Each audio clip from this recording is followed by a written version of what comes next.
नमस्कार, मी संतोष शिवराव घाणे, विभागीय वाहतूक अधिकारी, छत्रपती संभाजीनगर। यावर्षी श्रावण महिन्यामध्ये विशेष करून छत्रपती संभाजीनगर विभागामार्फत शनिवार भद्रा मारुती दर्शन व सोमवार वेरूळ घृष्णेश्वर दर्शन यासाठी भाविकांची सोय होण्याकामी नियोजन करण्यात आलेलं आहे। यामध्ये दर शनिवारी आपल्याकडे विविध आगारातून साधारणतः 22 गाड्या ज्या आहेत आपण खुलताबाद यात्रेसाठी पाठवणार आहोत।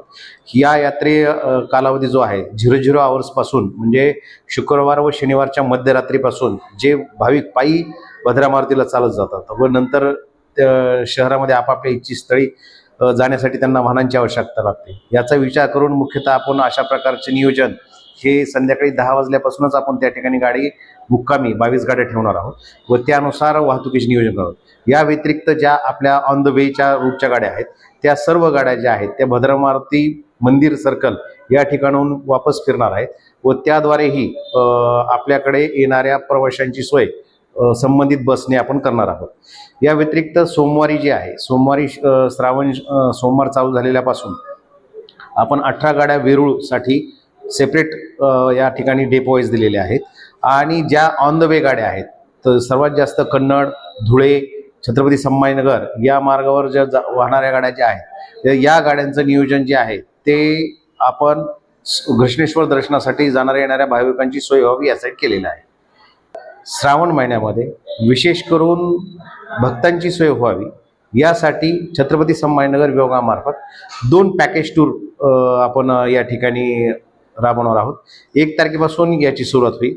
तर यामध्ये प्रथम जी बस आहे आपली तर ती बस खुलताबाद दर्शन, वेरूळ दर्शन, देवगड दत्त मंदिर, त्यानंतर शनी शिंगणापूर, सोनई, मौटादेवी आणि पैठण अशा प्रकारची यात्रा करून ती संध्याकाळी 21 वाजता गाडी या ठिकाणी पोहोचेल। पहिली गाडी जी आहे ती आपली सकाळी 7 वाजता चालू होणार आहे आणि दुसरी गाडी जी आहे ती 7:30 वाजता या ठिकाणी चालू होणार आहे। अशा प्रकारची सोय ही रोज मध्यवर्ती बसस्थानकाहून छत्रपती संभाजीनगर मध्यवर्ती बसस्थानक या ठिकाणून करण्यात आलेली आहे।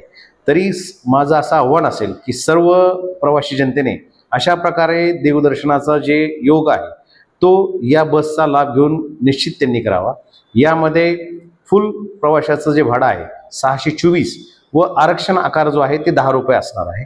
या व्यतिरिक्त सदर बसला आपल्या शासनामार्फत ज्या काही सवलती दिलेल्या आहेत त्या सर्व सवलती लागू राहतील। तरी जास्तीत जास्त भाविकांनी सदर योजनेचा लाभ घेऊन श्रावण मासामध्ये देवदर्शनाचा लाभ घ्यावा अशी मी सर्व प्रवाशांना विनंती करतो।